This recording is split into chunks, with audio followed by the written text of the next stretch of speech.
Claremont is like a human being, or perhaps a soul that invokes civilization for redress. Except for the army that day and night passes through, its streets there are not inhabitant. There is not a living being. It is absolute desolation. Pauline Sands Lee is my great-grandmother.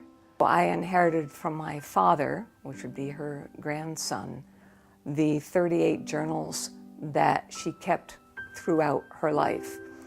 In particular, the journals that she kept when she was in France during World War I as a part of the American Fund for the French Wounded, I think have historical significance. So she writes on her stories back to the States these little personal things to personalize the war and to drum up donations to support the French people in this time of need. And again, really frustrated that the US didn't get into the war until Wilson finally conceded. Now, I personally am a pacifist, so I'm just as happy we didn't get into the war sooner. But reading these journals have given me a different light.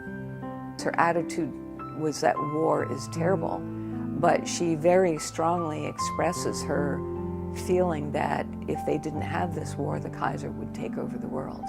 And that would be terrible because he was a beast.